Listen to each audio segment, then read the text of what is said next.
이렇게 노량진 그 대로를 타고 오다가 좌회전해가지고 그 여러 상가들을 지나서 오다 보니까 아파트를 넘더라고요. 언덕 위요. 넘어서 내려오니까 갑자기 디지털된 세계에서 아날로그 세계로 들어오더라고요. 예. 서울에 이런 곳이 있었구나. 그러고 나서는 교회 입구로 들어오는데 더 놀랐어요. 올라오는 거기가요. 야, 정말 이거는 보물 같은 교회다라는 생각이 들었습니다. 예. 이런 감성이 좀 지켜졌으면 좋겠다 생각이 드네요. 예. 네. 사실 아까 목사님께서 시작할 때 저를 소개하면서 요즘에 뭐 이쪽으로 잘 나간다고 하는데 정말 그거는 분에 넘치는 얘기고 과찬인 것 같고요. 사실 코로나19를 우리 가운데 이 시대를 살고 있는 어느 누구도 경험해 본 이 세계가 아닙니다. 그래서 사실 저는 저희 학교에서 지난 2월 달에 처음으로 이제 빨리 신학적 응답을 해야 된다라고 해서 저희 총장님이 이제 각 전공별로 해가지고 빨리 신학적 응답을 쓰라고 했을 때 제가 뭐라고 대답했냐면 할 말이 없습니다. 무슨 말을 해야 될지 우리가 전혀 경험해 보지 못한 지금 상황인데 여기에 대해서 어떤 신학적인 응답을 해야 되나요? 예, 제가 정말 그렇게 대답을 했어요. 예, 저도 모르겠는데 시간이 좀 지나고 난 다음에 우리의 시행착오들을 겪어보면서 되돌아보면서 얘기할 수는 있지만 이제 막 일이 터졌는데 어떻게 우리가 무슨 얘기를 해야 된다고 할 때 참 막막하다라고 했는데 그래도 써라! 그래서 예, 사실은 예, 짜내고 해서 하고 그렇게 됐습니다. 지금도 마찬가지입니다. 예, 지금도 앞으로 오늘 이후로 내일, 다음 주 어떻게 일이 전개될지 아무도 모릅니다. 그래서 과연 이런 상황에 전문가가 있을까 싶은 생각이 들어요. 저는요. 누가 전문가인가 도대체. 그래서 함께 고민하는 그러한 시간을 좀 가졌으면 좋겠습니다. 예, 그래서 제가 고민했던 거, 여러 현장 목회자들이 고민하고 있던 거, 또 제 주변에 또 이렇게 우리 성도님들처럼 평신도들이 또 있거든요. 그분들이 들려준 얘기, 이런 걸 들으면서 함께 고민을 좀 같이 나눠보고 용기를 가져보자라는 생각으로 오늘 이렇게 말씀을 드리고자 합니다. 예, 코로나19와 교회, 그리고 우리의 신앙이라는 주제로 하겠는데요. 제가 이제 세 가지 큰 주제로 오늘 좀 진행을 하도록 하겠습니다. 먼저는 충격과 도전. 이미 앞서서 여러분들이 여러 우리 좋은 분들 통해서 현장 상황을 아마 여러분이 충분히 들으셨을 줄 압니다. 제가 이제 느꼈을 때 우리 도전이 어떤 것들인가 좀 살펴보려고 하고요. 두 번째는 그렇다면 교회와 우리의 과제는 무엇인가? 우리가 어떻게 우리가 대응할 수 있을 것인가? 예, 미진하고 좀 좁은 시각이지만 그래도 우리가 생각해 볼 수 있는 부분들을 그게 세 가지로 제가 제시를 해보려고요. 마지막으로는 하나님의 사랑에 대한 신뢰인데요. 지금 이런 상황에 저런 게 왜 필요하냐? 세 번째가 예, 아마 그렇게 생각하실 겁니다. 근데 이 부분에 대해서 여러분과 함께 나누고 마무리 짓도록 하겠습니다. 먼저 충격과 도전의 부분인데요. 저는 지금 이 상황을 이렇게 정리가 되더라고요. 뭐냐면 예배 없는 교회 없는 예배. 한번 생각해 보세요. 모순된 말이죠. 예배 없는 교회가 있을 수 있습니까? 근데 지금 우리가 한 3-4달 동안 예배 없는 교회가 진행되고 있어요. 물론 지금은 좀 나아졌죠. 또 교회 없는 예배. 그렇죠. 교회에 가지 않아도 얼마든지 예배가 되고 있어요. 성도들이. 이 상당히 모순된 상황이 극명하게 지금 우리 현실이 되어 있는 상황이죠. 그래서 첫 번째는 저는 주일성수 신앙의 불능화. 예, 주일성수라고 하는 것이 더 이상 우리의 신앙 영역에서 이제 작동하지 않는 그러한 시대가 현실이 되어 버렸죠. 이 주일성수라는 게 뭐죠? 주일성수라는 게 여러분 아시지만 주일날 교회 출석해서 예배를 드리는 거죠. 이게 이제 우리 한국교회의 독특한 신앙의 절개를 갖고 말해주는 전통적인 신앙의 가치입니다. 물론 이미 20년 전부터 한국교회 주일성수 신앙에 대해서 반성이 있었어요. 왜냐하면 되게 도구마적이고 이데올로기적이기 때문에 주일성수를 가지고 신자의 어떤 질적 수준을 평가하는 기준으로 삼았다든지 이런 부분에 있어서는 한국교회가 반성을 해오고 있는 상황이었고요. 또 그렇지 않더라도 현대사회의 문화가 이제 바뀌면서 주일성수 신앙이 상당히 옅어졌죠. 그럼에도 불구하고 여전히 사실 한국교회를 지탱하고 이끌고 있는 것은 뭐냐면 주일성수 신앙입니다. 예. 주일날 내 몸된 교회 가가지고 예배드리고 봉사하고 헌신하고. 예. 그런데 어떻게 됐습니까? 코로나19가 이 모든 것들을 다 무력화시켜버린 거예요. 예. 그런 현실이 된 거죠. 저는 가나안 성도 현상, 이게 뭐냐면 이제 일부였죠. 사실은 여러분 가나안 성도라는 게 아시죠? 거꾸로 하면 안 나가, 교회 안 나가는, 주일날 됐는데 교회 안 나가면서 각자 자기 집에서 뭐 기도한다든지 하는 그런 성도들이죠. 그래서 일부 현상이었습니다. 그러다 지금 어떻습니까? 한국 교회가 전면적으로 가나안 성도가 되고 있는 예, 그러한 현실이 됐다는 거죠. 교회가 아닌 재택에서 제3의 공간에서 예배가 가능해졌습니다.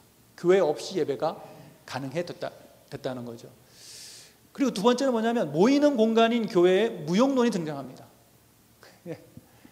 이미 지금 그런 현실이 되어 있죠.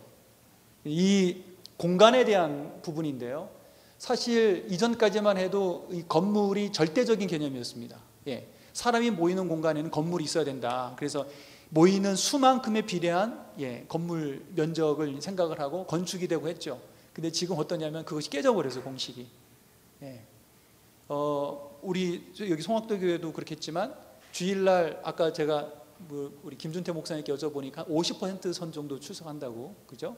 근데 이게 언제까지 갈지 몰라요. 그러면 이 교회 건물이라는 것은 한 1000명 이상의 성도를 기준으로 해서 갖고 있는 공간인데 이제 절반 정도밖에 이제 안 채워진다는 거죠. 그러면 어떻게 되냐면 이 건물에 대한 절대 개념이 없어집니다. 이 큰 이게 사실 근원적인 측면에서의 도전이죠.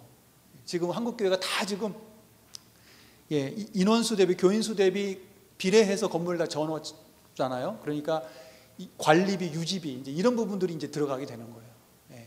성도들은 아무래도 이제 교회 헌신하는 헌신도가 떨어지는 상황인데 기존 건물을 유지해야 되잖아요. 이제 그런 부분들이 큰 이제 딜레마로 찾아오게 되는 겁니다. 현실이 되는 거죠, 이제. 이제 제가 초공간적 다중소통이라고 했는데 뭐냐면 공간을 뛰어넘어서 모든 사람, 많은 사람들이 함께 동시간대로 소통할 수 있는 시대가 이미 되었습니다. 한국 사회는 그걸 하이퍼 커넥티비티 사회라고 하죠. 이미 오래전 한국 사회는 여기 진입해버렸어요. 근데 한국 교회는 이 부분을 주변 문화로 아직 받아들이지 않았던 거예요. 근데 지난 두세 달 동안 이게 들어와 버렸어요. 훅 들어와 버렸어요, 교회에.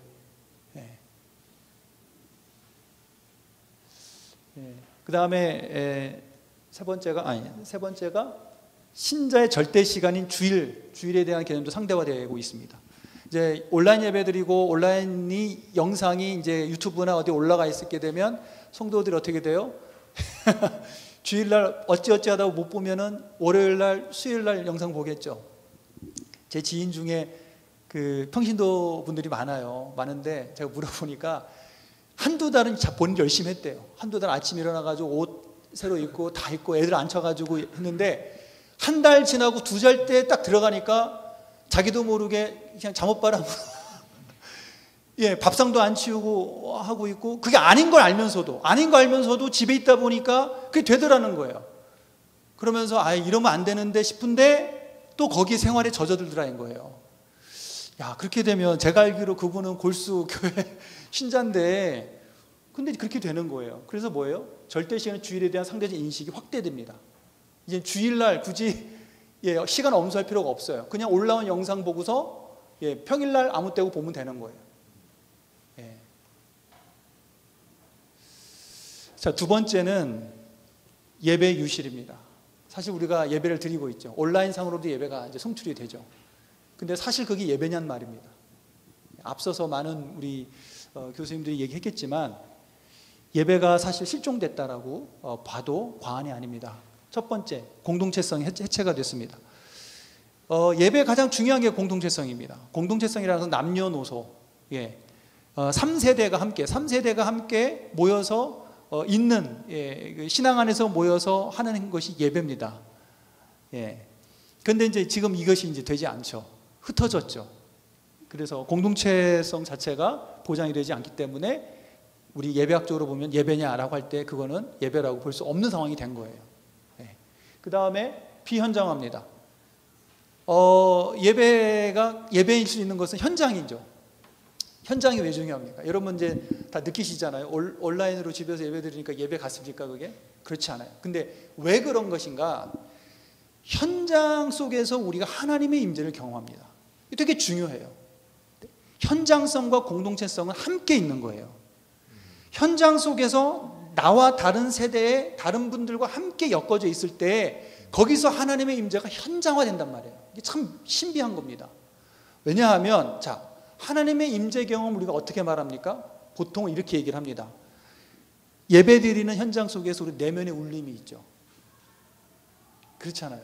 예배드리다 보면 말씀을 통해서 찬양을 통해서 뭔가 신비한 내면에 고동침이 있다고요. 회개도 있고 탄식도 있고 또 삶의 성찰과 정화가 일어납니다. 반성도 되고요. 새로운 결단을 하게 되고요. 이런 것들이 현장 속에서 공동체와 함께 할 때 이 경험이 있게 되는 거예요. 여러분 집에서 혼자 몇몇 사람하고 인터넷으로 온라인으로 예배드리고 이게 있습니까? 안 돼요. 왜냐하면 인터넷 매체, 영상 매체는 정보 전달 수단이기 때문에 그래요. 예배는 정보 전달하는 게 중심이 아니에요, 여러분. 지식 전달이 아니에요. 그렇기 때문에 온라인 미디어로 예배를 드릴 때 그것은 정보 전달 차원에서는 어떤 인포메이션을 우리가 받는 데는 좋지만 예배라고 하는 성격은 전혀 맞지 않는 것입니다. 그래서 하나님의 임재 경험을 못 느끼는 거예요. 그래서 이제 그런 거예요. 예배를 드렸는지 안 드렸는지 모르겠다. 예. 하나님의 말씀이 나에게 현재화되는 것은 성령님의 운행하심 가운데 온 성도들이 함께 어우러져서 예배하는 그 역동적인 생동하는 그 모임 가운데에 하나님의 말씀이 오늘 우리에게 현재화됩니다. 그렇기 때문에 저는 지금 우리가 아무리 그렇죠. 어쩔 수 없이 온라인 예배도 병행하지만 엄밀하게 얘기하면 솔직하게 얘기하면 예배가 상실된 거다라고 말할 수밖에 없는 거죠.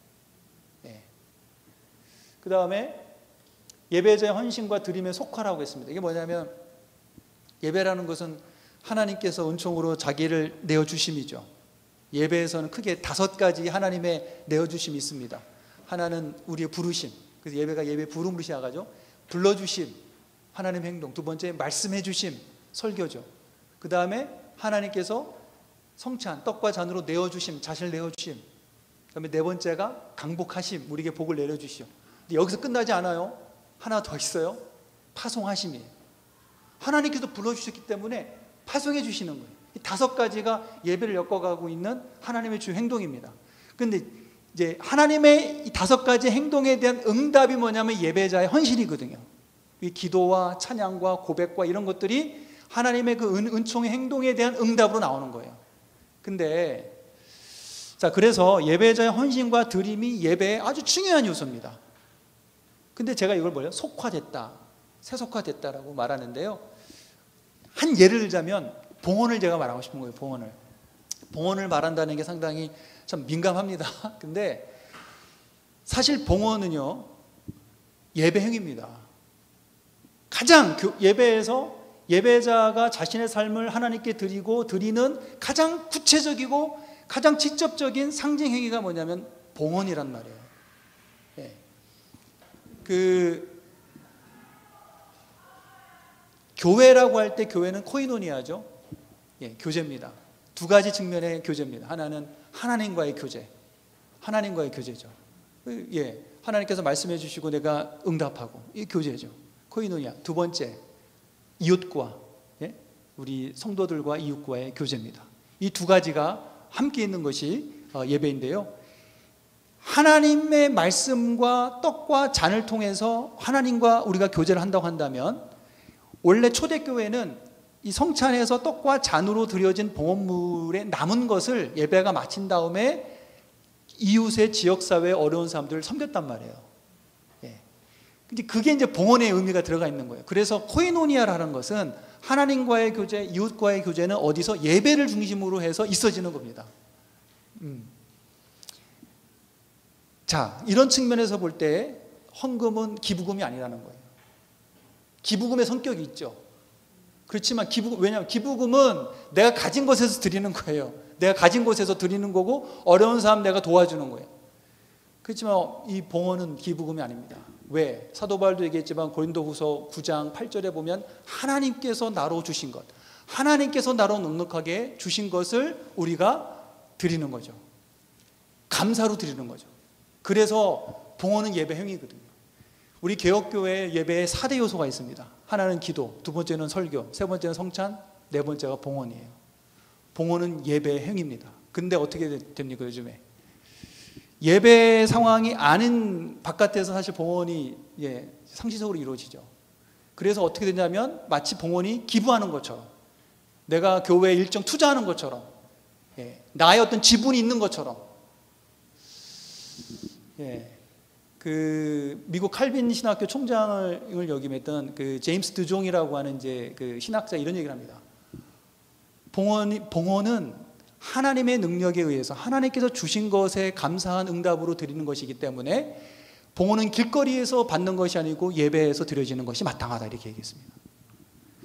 제가 저지난주에 어떠한 그 사회 시민운동가를 만났습니다. 이분은 지방에서 공동체 교회를 이제 목회자는 아니고요, 핵심 멤버예요. 근데 이분이 뭐라고 하냐면 본인 교회에서 예배에서 봉헌수를 없앴다는 거예요. 그래서 제가 물었어요. 아니 봉헌수를 없앴다니요? 했더니 없앴습니다. 아니 뭐 예배 때 굳이 헌금해야 됩니까? 그래서 본인들은 들어온 입구에 이렇게 기부금 함을 놨다는 거예요. 들어오는 사람 원하는 사람 넣고 그걸 가지고 교회가 그거 가지고 이제 뭐 봉사하고 한다고. 그래서 제가 뭐라고 했냐면 처음 만났는데 그 봉헌 예배인데요. 그 예배인데 예배에서 드려져야 되는 건데 그거 좀 이상한데요. 그랬더니 그분이 이제 의아하다는 투로 저를 쳐다보더라고요. 그러고서 말았어요.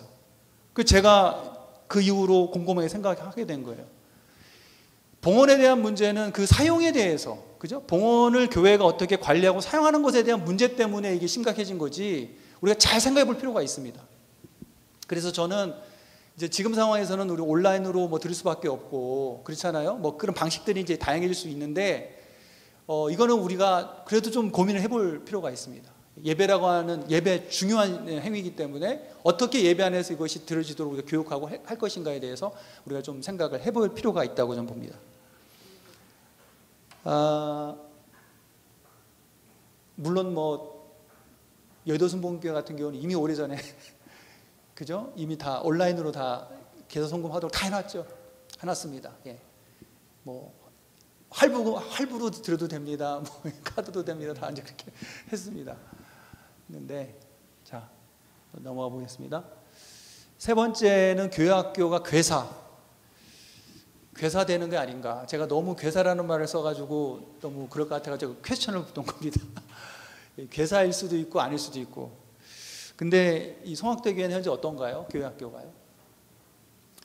지금 그래도 이 작년 예배는 그래도 현장 예배와 병행되고 있다고 합니다. 많이들 대부분 이제 현장 예배와 온라인 예배가 병행이 되는데 지금 거의 대부분 교회들은 교회학교는 모이지 못하고 있습니다. 뭐 아이들이 못 나오니까 젊은 부모님들도 못 나오게 되는 거죠. 그동안에는 아이들이 줄어드는 학교였어요. 교회학교가 줄어들고 있었죠. 지금은 없어져 버렸습니다.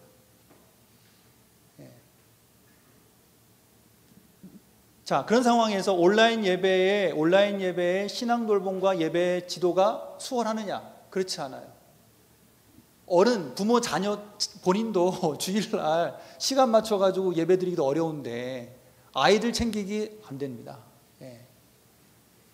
그래서 신앙의 미래 세대가 실종되는 거 아니냐? 과연 미래 세대의 신앙이 가능할까? 이런 물음이 지금 현실적인 물음이 됐습니다. 사실 요 물음, 과연 미래 세대의 신앙이 가능할까는 40년 전에 이미 미국의 교육학자인 웨스트호프 3세가 이미 제기했던 거예요. 그때는 코로나가 아니었죠. 근데 웨스트호프 3세가 이미 40, 50년 전에 미국 북미 사회에 자녀들이 신앙이 가능할까라고 했던 건 뭐냐면 미국의 교회 학교들이 학교 시스템으로 이제 연령별로 쪼개놨잖아요. 우리 한국 교회도 그렇잖아요. 1학년, 2학년, 3학년, 초등부, 소년부, 또 중고등부 다 쪼개놨잖아요. 이미 40, 50년 전에 웨스트호프 3세는 그러한 스쿨링 시스템의 교회학교가 과연 신앙을 전수하는데 바람직한가라고 하는 반성을 했던 거예요. 그러면서 앞으로 공동체성이 해체된 미국 북미교회의 이러한 상황 안에서 기독교 신앙은 전수가 불가능하다라고 얘기했는데, C.S. 넬슨이라고 하는 여성 기독교 학자도 이런 얘기를 합니다. 무슨 얘기를 하냐면 기독교 신앙은 공동체 안에서 잉태되고 양육되는 것이다. 사람들의 연합된 관계 안에서 신앙과 가치와 감정과 헌신이 생성되고 강화된다. 그러니까 신앙이라는 것은 나 혼자 되는 것이 아니라는 거예요. 감정 안에서, 가치관 안에서 그걸 공유하면서 자란다는 거예요. 근데 이게 뭐냐면 북미교회가 이미 50년 전부터 이런 반성이 있었다는 거예요. 아이들이 공동체성이 해체돼 버리면 기독교 신앙은 미래가 없다. 근데 지금 어떠냐면 한국 교회도 사실 그런 이제 교회학교 시스템을 받아들여 온 교회죠. 근데 거기에 더해서 코로나19로 아이들이 없어져 버렸어요. 그럼 어떻게 됩니까?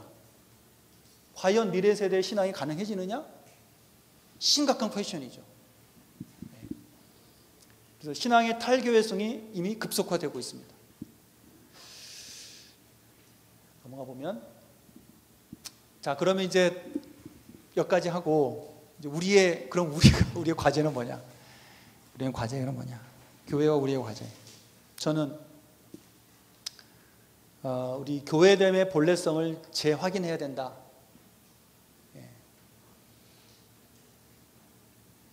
교회의 거룩성은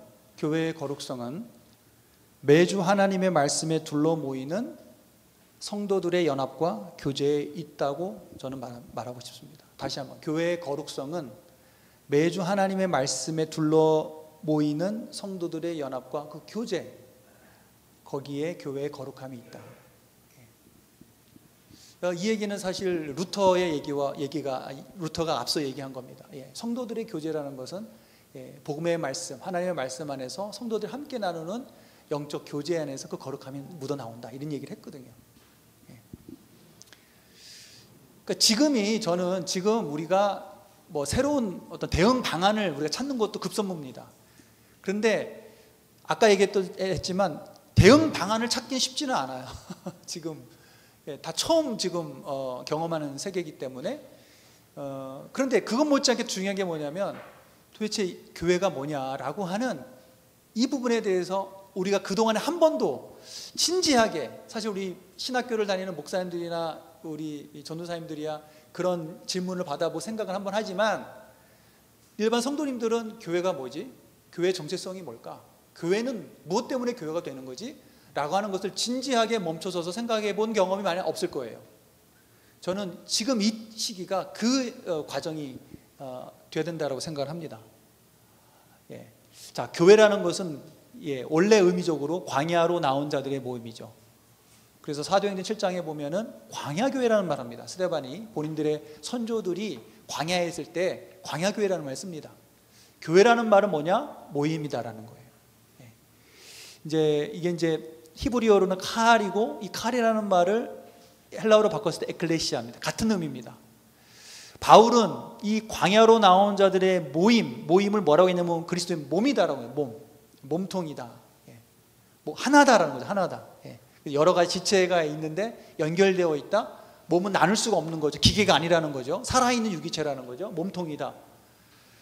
그리고 어거스틴을 비롯해서 뭐 루터라든지 깔뱅이라든지 많은 교회 학자들이 뭐라고 얘기했냐면 교회는 성도들의 교제다. 코무니오 상토룸이다. 성도들의 교제이다. 이 성도들의 교제라는 말이 뭐냐? 관념적인 얘기냐? 어떤 이론적인 얘기냐? 아니라는 거예요. 그래서 이제 여기서 보이지 않는 교회와 보이는 교회, 영적 교회와 역사적 교회가 이제 분리되느냐? 전혀 그렇지 않다라는 거예요. 보이지 않는 우주적이고 본질적인 교회는, 우리 정신 속에 있는 교회는 역사적인 교회, 실제적인 성도들의 모임을 통해서 있다라는 거죠. 이 두 가지 분리되지 않는다는 건데요. 성도들의 교제라고 하는 것은 성도들의 실제적이고 구체적인 회합이라는 거예요. 실제적인 구체적 회합이라는 건 뭐냐면 모이고 흩어지는 행위가 있는 자리라는 거예요. 모이고 흩어지는. 그래서 보이는 교회라고 하고요, 역사적 교회라고 하고 경험적 교회라고 합니다.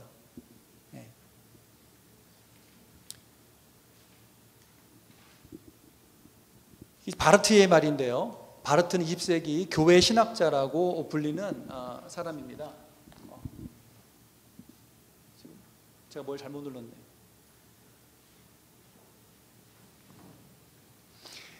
성도들의 모이고 흩어지는 행위 없이 세상 가운데 그리스도의 몸으로 존재하는 교회의 진면목과 실체를 알 수가 없다.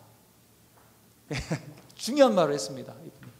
이 칼바르타라는 사람은 우리 이제 장신대에 오시면 거의 주님 다음으로 우리가 이제 배우게 되는 아주 중요한 사람입니다. 이 사람이 성도들의 모이고 흩어지는 행위가 없이 세상 가운데 그리스도의 몸으로 존재하는 교회의 진면목과 실체를 알 수 있는 도리가 없다.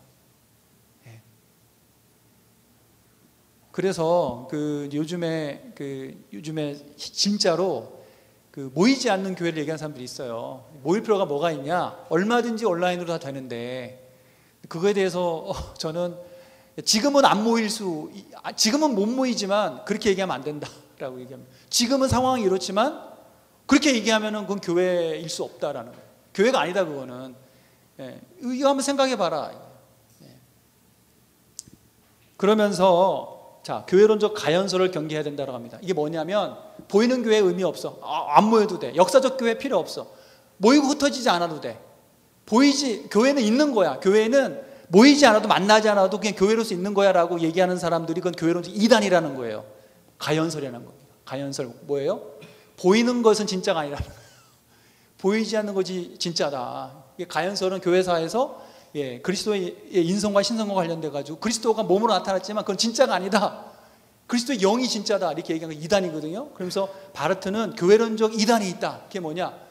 보이는 교회는 의미 없다. 보이지 않는 교회가 진짜니까 안 모여도 된다라고 말하는 것은 그것은 교회론적 이단이다라고 말했습니다. 그래서 이 교회됨의 본래성을 우리가 확인하기 위해서 세 가지의 좀 구체적인 실천이 필요합니다. 하나는 상황이 허락될 때마다 모이기를 힘써야 된다고 저는 생각합니다. 이렇게 상황이 만약에 현장 모임이 필요하면 현장 모임으로 모이셔야만 됩니다. 그리고 만약에 방역이 지침을 우리 전 교인이 다 할 수 있다고 한다면, 교회가 방역 지침을 다 준수하고 안전거리 유지하면서 할 수 있다, 관리가 가능하다고 그런다면 가능하면 현장에 와서 예배드리도록 해야 되겠죠. 그 다음에 만약에 이제 여전히 온라인과 현장을 병행해야 된다라고 그러면 방역 수칙을 준수하는 그런 상황에서 현장 대면 예배를 중심으로 삼아야 된다라. 현장 예배는 있어야 됩니다. 저는 있어야 된다고 생각해요. 교인이 예를 들어서 100명이다. 그러면 10명이 모이더라도 현장이 있어야 됩니다. 10명만 모이더라도 현장이 중심이어야 되고요. 그것을 온라인으로 송출하는 방식을 임시적으로 취할 수밖에 없다라는 거죠. 그 다음에 성도들을 대상으로 교회의 본래성과 정체성에 대한 교육이 필요합니다. 교회가 무엇인지 바르게 알고 있을 때 교회와 신자를 무질서나 변질된 형태의 신앙 행습으로도 보호할 수 있습니다. 그러니까 이게 있어야 되는 거예요. 교회는 이런 건데 교회는 분명히 교회 정체성은 이런 거야. 현재 상황이 이렇기 때문에 우리는 지금 임시적으로 이렇게 예배드리고 있고 흩어져 있는 거야 라고 하는 인식이 확고하게 자리 잡혀 있어야 돼요. 근데 지금 그렇지 않으니까 어떠냐면 그러는 거예요. 야, 교회 안 가도 되네. 안 가도 예배 되더라. 그러면 교회 갈 필요가 없네. 이런 식의 사고들이 자꾸 이제 확장되는 거가 됩니다. 그래서 저는 아까 얘기했지만 이 시기가, 지금 시기는 기도하면서 빨리 교회 일상성이 회복돼야 되는 것으로 기도해야 되지만 동시에 교회 본래성에 대해서 온 성도가 함께 공유하고 배우고 이해를 가져야 되는 시기다라고 생각을 합니다. 그 다음에 이제 두 번째, 우리의 과제 두 번째는 일상 속의 경건생활 독려 활성화입니다. 건강하고 성숙한 우리 신앙은 공적 경건생활과 사적인 경건생활, 가정이나 개인의 그런 경건생활이 균형을 이루는 것이 건강한 신앙생활이죠. 그런데 어떠냐면 오랫동안 가정 안에서의 경건생활이 교회의 전가되어 버렸습니다. 가정이 갖고 있는 신앙 경건과 신앙 교육의 그 기능과 역할이 있는데 그것이 교회에 다 일임되어 버렸다는 거예요. 그래서 혹시 여러분 가운데 가정 예배를 드리신 분 계신가요? 네. 많지는 않을 거예요. 그리고 혼자 이게 일상적으로 반복적으로 개인의 기도 생활을 엮어가시는 분들이 얼마나 되시는가? 많지는 않을 거예요. 있긴 해도.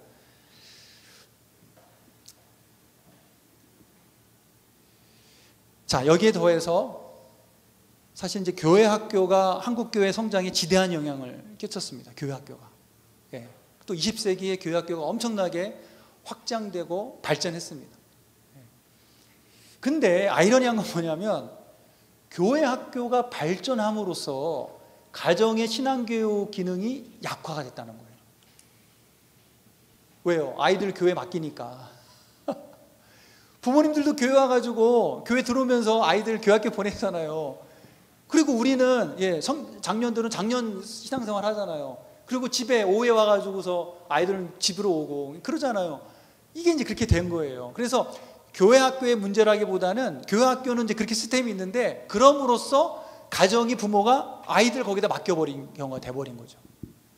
그러니까 평소에는 문제가 없었어요. 근데 공적 경건생활 영역이 안 되는 지금 상황에서 그러면은 균형적으로 뭐가 맡아줘야 되냐면 개인이나 가정에서 신앙 이 지도라든지 교육이라든지 예배가 돼야 되는데 이게 안 된다는 거예요.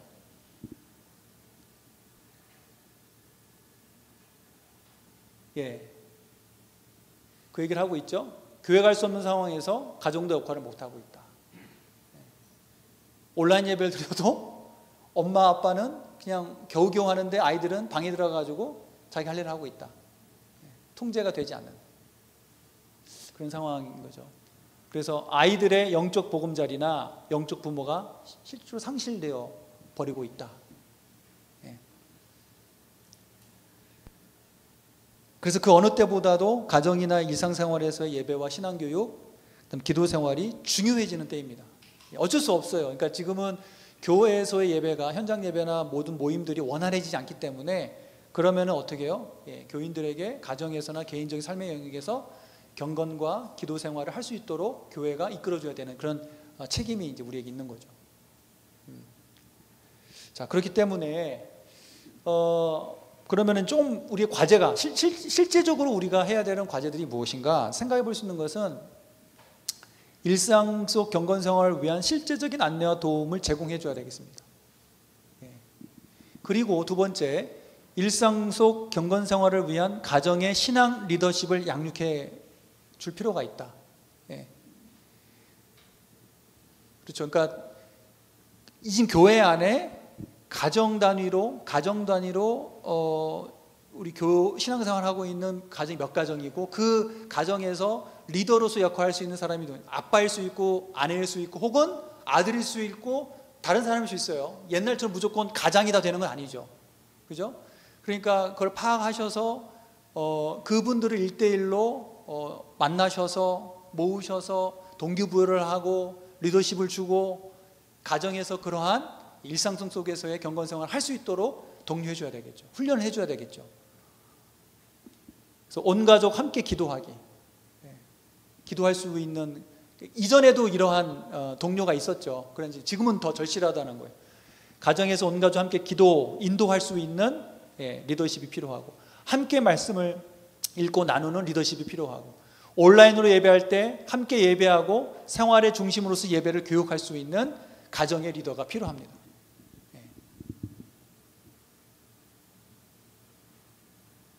그 다음에 일상 속 신앙 리더십 양육을 위한 교육과정과 일정이나 방법들을 실행에 옮겨야 되겠죠. 제가 지난주에는 이제 침묵기도 개인 영성 이제 훈련하는 그런 여러 공동체들이 있어요. 거기서 저를 불렀어요. 와가지고 본인들은 너무 이렇게 개인 영성 기도 훈련만 하다 보니까 교회하고 자꾸 멀어지는 것 같다 와서 거기서는 이 개인 기도하는 사람들이 교회 공동체에 어떻게 그 자리 잡고 거기서 연결해서 신앙생활을 해야 되는지를 알려달라고 좀 해달라고 하더라고요. 그래서 거기 갔다 왔는데 제가 가만히 생각해 보니까 우리는 또 개인 경건 생활이 또 이렇게 취약한 거예요. 예. 이게 여러분 우리 개혁교회 전통은 원래 개인 기도 영성을 중요하게 생각하지 않습니다. 예. 왜냐하면 우리 개혁교회 전통은 깔뱅이나 스빙글리는 인간의 죄성을 심각하게 봤기 때문에 개인이 집에서 골방에서 자기 혼자 기도하고 하는 것에 대해서 퀘션을 가졌어요. 본인이 뭔가 느꼈다 깨달았다는 게 과연 인간의 비뚤어진 그 죄성에서 얼마만큼 바르게 하나님을 인지할 수 있겠느냐. 그래서 얼마든지 개인이 기도할 수 있는데 그것은 항상 언제나 공적인 예배의 자리에서 공동체 안에서 분별되어야 되고 검증되어야 된다 라고 했어요. 예. 그러다 보니까 한국교회는 어떠냐, 항상 모이는 게 중요한 거예요. 이게 개혁교회 전통이에요. 모이는 게. 근데 이제 이 코로나19 상황에서는 모이지 못하니까 그런 상황에서 우리가 이제는 일상성 속에서의 경건 생활을 지도해주고 독려해줘야 될 필요가 있다라는 거죠. 자, 또 한 가지는 뭐냐면 요즘 문화가 어떤 문화죠? 혼자 문화죠. 혼문화. 그래서 홀로 생활 문화가 일반화되어 가고 있죠. 코로나19와 상관없이 이미 우리 한국 사회가 그렇게 변화가 되는데 코로나19로 격리되는 신자들이 이제 일상화되죠. 그러다 보니까 어떠냐면은 혼자 기도해야 되고 심지어는 혼자 예배해야 되는 성도들이 이제 있게 됩니다. 그래서 사실 혼자 예배한다는 건 있을 수가 없는 거예요, 여러분. 아까 얘기했지만 예배는 공동체성이 가장 기본인데 혼자 예배한다는 것은 모순된 말이에요. 예배 가르치는 저는 이런 얘기 하면 안 되는 거예요. 근데 지금 상황이 이렇기 때문에 혼자 예배하는 사람들 위해서 병원에 혼자 있거나 그죠? 그런 사람들에게 예배할 수 있는 그 안내나 교육 지침을 제공해야 된다. 그러니까 우리가 그런 분들이야 뭐 이 스마트폰으로 온라인으로 제공된 예배 보면 되죠. 그럴 수도 있어요. 근데 이것으로 이 온라인 영상으로 예배를 못 드리는 분들도 있을 수 있어요. 나이 드신 어르신들이라든지 그런 경우에는 혼자 있는 공간에서 예배할 수 있도록 이걸 만들어줄 필요가 있습니다. 제가 왜 이런 생각을 했냐면요. 제 막내딸이 운동을 이제 지금은 그만뒀습니다. 얼마 전에 운동선수였어요. 운동선수라서 대회가 일요일 날 있는 거예요. 아시다시피 여러분 뭐 자녀들 가운데 운동하시는 분 아실 거예요. 대회는 일요일 날 있습니다. 토요일 날 일요일 날 이렇게 하거든요. 어디서 하냐면 전국 단위 지방에 이제 군 단위에서 해요. 그러면 어디냐면 뭐 강원도 가야 되고 저기 경상남도 어디 가야 됩니다. 근데 저희는 주의를 지켜야 되잖아요. 못 가요. 애만 보내야 되는 거예요. 중학교 1학년, 2학년 저희를 지방에 혼자 보내야 되는 거예요. 그러면 이제 예배는 어떻게 해요? 주일날? 아빠가 목사고 아빠가 저기 교수인데 예배 드리지 마라 할 수 있어요? 그래가지고 그것 때문에 운동을 시키냐 마냐 고민이 많았어요. 근데 이제 운동을 시키기로 했는데 그래서 제가 한 장짜리로 해가지고 혼자 예배 드리는 걸 제가 만들었어요. 이거 기상천외한 거죠. 아마 하나님께 이제 혼날지도 몰라요. 야, 너 어디 가가지고 그런 걸 만들었느냐. 근데 방법이 없는 거예요. 어린 중학교 1학년짜리가 그 시골에 가가지고 거기 교회 가려고 그러면은 차 타고 택시 타고 막 나가야 되는데 그리고 아침 일찍 대회가 시작되는데 언제 어떻게 교회 가냐고요. 근데 그래서 이제 한 장짜리로 해가지고 혼자 너 아침에 일어나면 6시에 아빠가 해준 걸로 처음부터 읽어. 쭉 나가면 될 거라고 내가 만들었어요. 그게 이제 작년 일이에요. 작년, 재작년 일인데 코로나가 터졌어요. 혼자 예배드리는 사람이 생긴 거예요. 그래서 제가 생각해보니까 그렇지. 혼자 예배드려야 되는데 이 스마트폰으로 못 보는 사람들이 있을 경우에 어떡하지? 그러면 만들어줘야 되겠구나 하는 생각이 든 거예요. 그래서 우리 송악대 교회도 한번 생각해 보세요. 가정별로 예배드릴 수 있는 안을 만드시고 혼자 필요한 사람들에게 혼자 예배드릴 수 있는 안을 만들어서 제공해 줄 수 있다라고 저는 봅니다. 뭐 하는 건 안 하는 거는 그 성도의 개인의 이제 자유겠죠. 하지만 그 교회의 사실 저는 책임이 아닌가라고 생각을 합니다. 네. 자, 이제 세 번째로 현장의 병행인데 지금 송악대 교회가 아마 그렇게 하고 있죠. 네. 그래서 현장 대면 예배와 온라인 송출을 병행해야 되고 하고 있다는 거고요.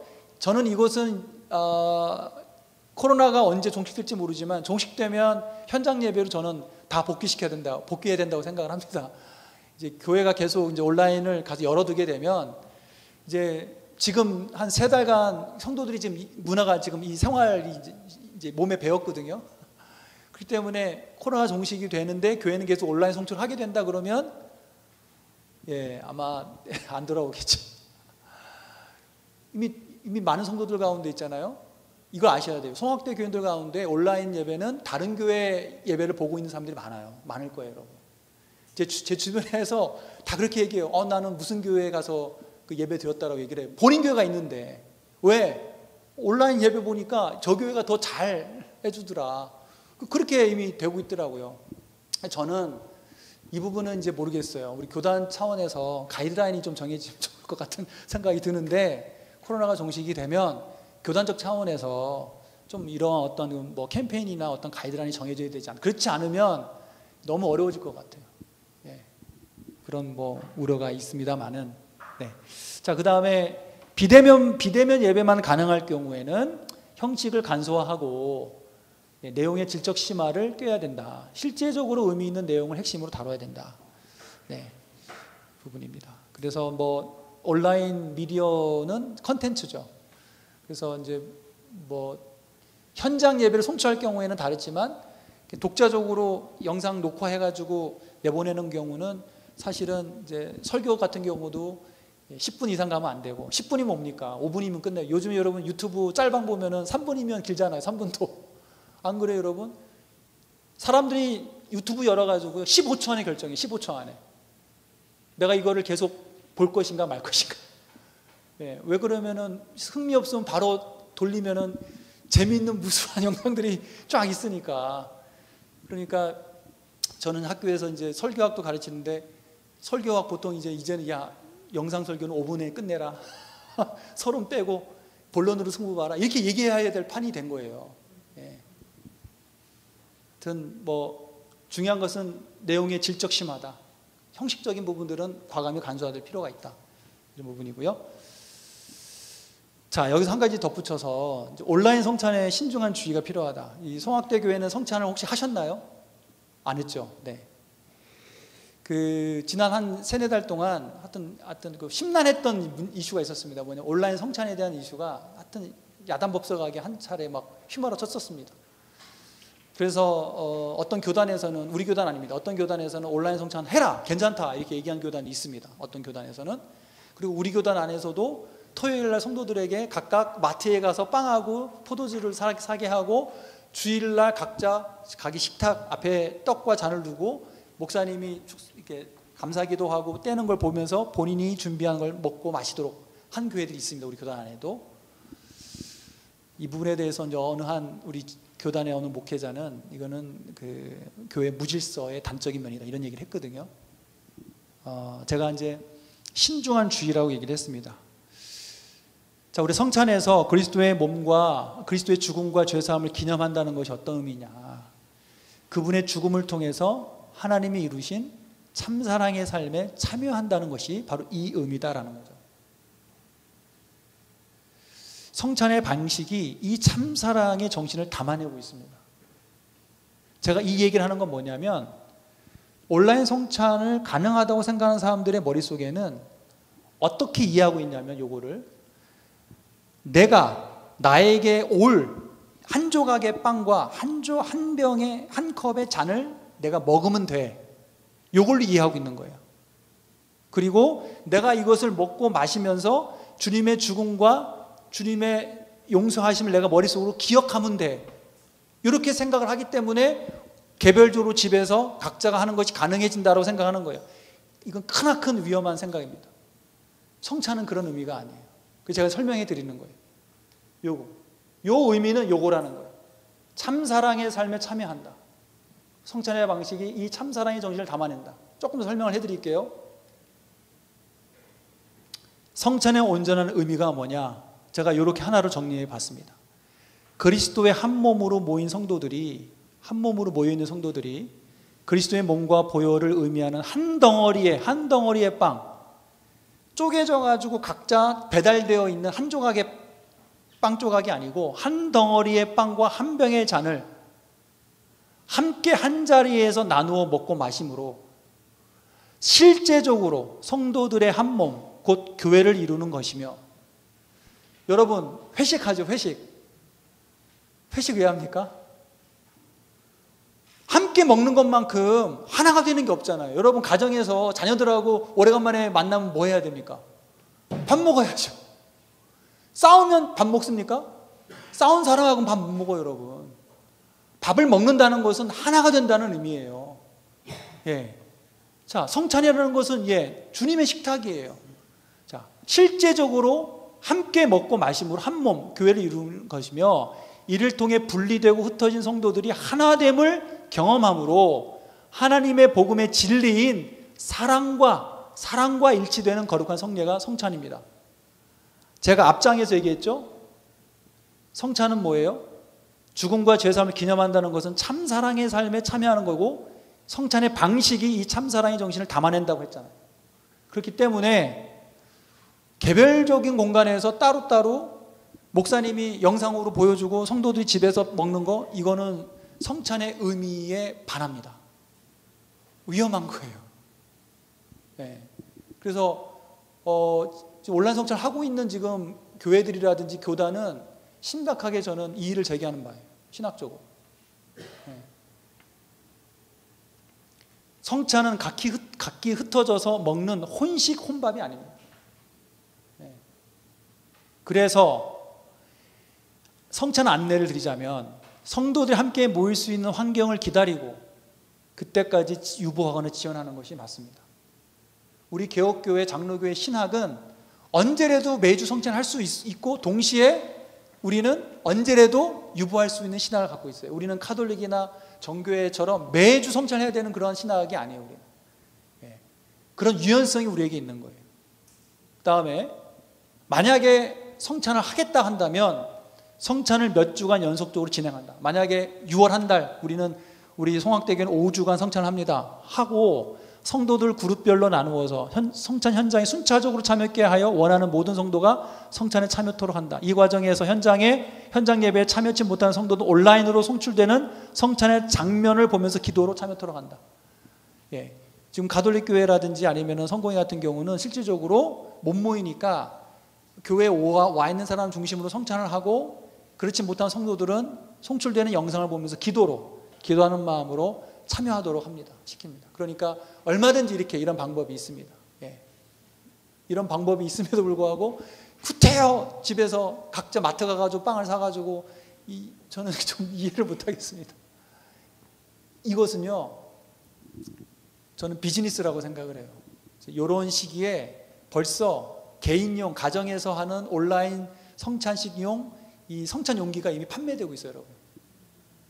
예. 판매되고 있어. 내가 참 기염을 토하려고. 예. 그러니까 이게 참 잘못되어 가고 있죠. 제가 아까 얘기한 대로. 그래서 여러분, 신학이 중요해요. 신학이 왜 중요하냐면, 무질서한 혼돈의 상황에서 신자와 교회의 바른 신앙생활을 보호해 주는 거예요. 자, 그 다음에 마지막입니다. 마지막인데, 제가 앞서서 교회 본래됨에 대한 얘기를 했습니다. 교회는 2000년의 역사 속에서 예배가 중단되고 성도들이 흩어져 개별적으로 신앙을 지켜야 했던 역사들이 있습니다. 그렇죠? 뭐 흑사병이라든지 전쟁이라든지 박해 때, 우리나라로 치면 일제시대 때 한국교회가 그랬죠. 그렇죠? 일제 핍박 속에서 성도들이 모일 수 없었죠. 투옥된 성도들은 감방에서 혼자 예배를 드려야만 됐습니다. 자, 그런데 그 과정 속에서 교회는 소멸되지 않았습니다. 잘 생각하세요. 흑사병이 유럽에 300년 지속했고, 유럽 인구의 3분의 1을 다 목숨을 앗아갔습니다. 300년 동안 교회가 소멸되지 않았습니다. 사라지지 않았습니다. 하나님의 말씀 앞에 둘러 모이는 실제적인 성도들의 모임, 교회는 오히려 더 활기찬 생명으로 되살아났다는 거예요. 자, 그렇다면 교회가 소멸되지 않고 면면이 지속되어 또 더 큰 생명으로, 활력으로 일어날 수 있었던 이유가 뭐냐? 하나님 사랑의 활동성이라고 말합니다. 제 얘기는 아닙니다. 바네퍼라고 하는 독일의 목사님의 이야기인데요. 우리 바네퍼는 여러분 아시죠? 보네퍼라고 하는데, 2차 세계대전 때 그 히틀러와 나치에 항거한 그런 목사님인데, 독일의 루터교회, 독일 교회가 이 나치 권세 아래 이제 들어가 버렸죠. 근데 이제 이분은 교회 운동을 펼친 거예요. 그래서 고백교회를 이분이 이제 시작하게 됐는데, 결국에는 잡혀서 암살 이제 혐의로 잡혀가지고 교수형에 처합니다. 그러고 나서 얼마 있다가 이제 전쟁이 끝나게 되는데요. 이분이 쓴 책 중에 성도의 교제라는 책이 있거든요. 거기에 보면 이런 대목이 나와요. 제가 그래서 지금 가는 곳마다 사실 요 보네포의 요 얘기를 소개하고 있는데요. 참 훌륭한 얘기를 했습니다. 감동적인 얘기를 했습니다.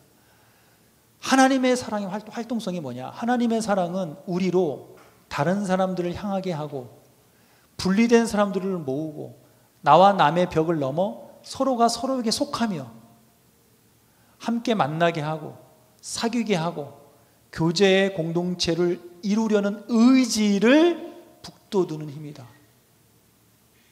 하나님의 사랑은 의지를 북돋우는 힘이다. 어떤 의지냐? 서로에게 속하고 싶고, 만나고 싶고, 벽을 넘고 싶고, 함께 화해하려고 그러고, 함께 교제하려고 하는 의지를 살려내는 힘이다라는 거예요. 예.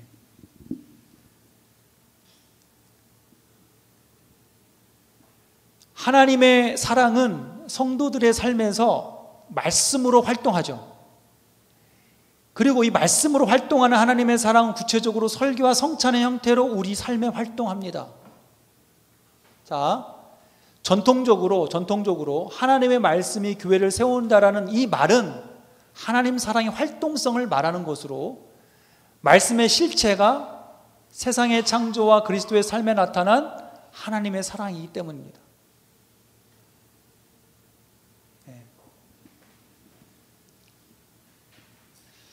자, 코로나19로 교회의 현재와 미래에 대한 불안이 가중되고 혼란스러움이 팽배해집니다.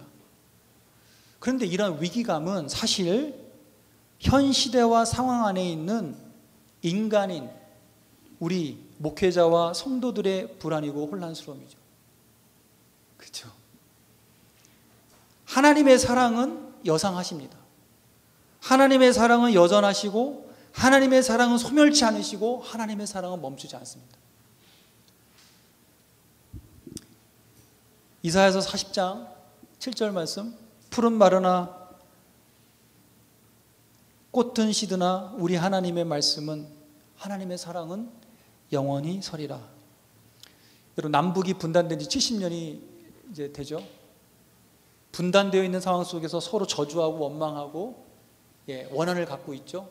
그럼에도 어떠냐면 우리는 70년 동안 한순간도 만나지 않을 생각 한 적이 없습니다. 미워하면서도 우리는 만나고 싶고 기다리고. 왜요? 한 피를 나눈 형제이기 때문에. 그리고 만나게 되면 어떻게 됩니까? 감동을 하죠. 만남이 주는 그 감동 안에서 모든 벽들이, 장벽들이 초월이 됩니다. 우리가 코로나로, 아니 그보다 더 치명적인 또 다른 바이러스로 교회가 10년, 70년, 100년을 모이지 못한다 할지라도 하나님의 사랑은 멈추지 않고 살아서 활동합니다. 우리가 믿는 것이 바로 그 하나님의 영원한 사랑의 활동성이죠. 우리는 교회가 모이지 못하고 흩어지는 현상 속에서 교회가 정상적이지 못해서 안달내고 불안해합니다. 그렇죠. 마치 베드로가 물 위로 걷다가 이내 바람과 파도를 보고 불안해하며 빠져들었을 때 주님께서 베드로에게 믿음이 작은 자여 왜 의심하느냐라고 하셨죠. 주님께서 구원자가 되시는 것은 주님께서 그 혼돈의 상황 가운데에서도 주님이 되시기 때문에, 주님께서 우리에게 구원자가 되시는 것은 이 혼돈의 상황을 다스리시는 분이 주님이시기 때문에. 네. 자, 코로나19 상황으로 우리는 불안합니다. 목회자로, 당회원으로, 또 교역자로, 또 교회학교 부장으로, 교사로 불안해합니다. 마치 교회가 끝날 것 같은 두려움이 있습니다. 그러나 오늘 우리에게 가장 큰 과제는, 앞서 몇 가지 얘기했지만 그것도 필요한 과제지만, 그러나 가장 중요한 과제는 우리가 하나님의 사랑을 믿는 믿음을 갖는 것입니다.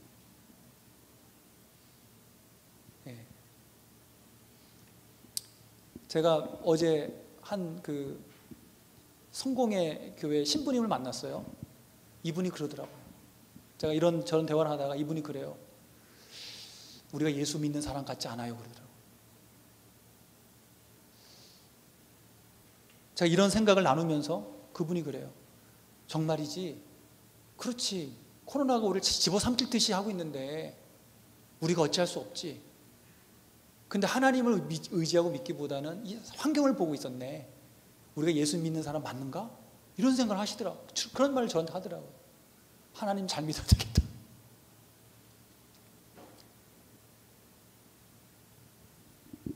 교회는 그리스도를 머리로 한 그리스도의 몸이죠. 교회의 주인은 하나님이고 하나님께서 이끌고 가십니다.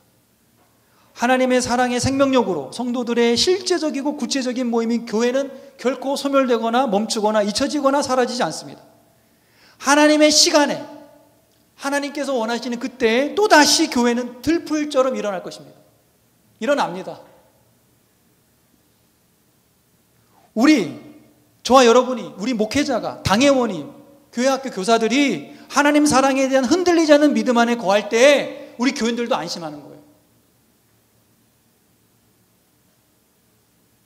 가정에서 부모가 불안해하면 어떻습니까? 여러분, 아이들은 오갈 데가 없어요. 우리 교회 여기 앉아 계신 분들은 우리 성악대 교회 리더잖아요. 어르신들이잖아요. 그렇죠? 우리 믿음 안에 거해야죠. 그리고 그 믿음 안에서 우리는 성령께서 주시는 용기를 확인할 수 있고 이 상황을 이겨낼 지혜들을 우리는 알아보게 됩니다. 그러므로 우리가 성령님의 인도 안에서 성령님의 인도하심을 믿고 기도를 통해서 주시는 지혜를 여러분 주십니다. 그 지혜를, 용기를 갖고 여러분 실행할 필요가 있다고 봐야죠. 제가 앞서서 지금 이 상황에서 전문가가 누가 있습니까? 제가 그랬어요. 전문가가 없어요. 하나님께서 이 송악대 교회를 사랑하시고 하나님의 교회이기 때문에 기도하는 여러분들에게 이 험난한 이 상황을 이겨낼 수 있는 용기와 지혜를 주십니다. 목사님을 통해서, 당회원을 통해서, 교학교 교사를 통해서 주세요.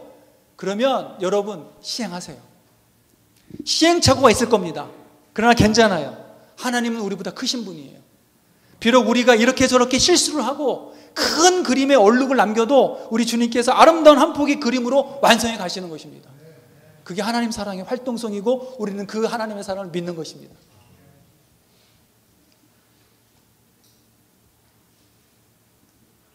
요 구절로 마치겠습니다. 이사야서 41장 10절과 43장 2절로 3절입니다. 두려워하지 말라, 내가 너와 함께함이라. 놀라지 말라, 나는 내 하나님이 됨이라. 네가 물 가운데로 지날 때에 내가 너와 함께할 것이라. 강을 건널 때에 물이 너를 침몰하지 못할 것이며 내가 불 가운데로 지날 때에 타지도 않을 것이요 불꽃이 너를 사르지도 못하리니 대저 나는 여호와 내 하나님이요 이스라엘의 거룩한 이요 내 구원자니라.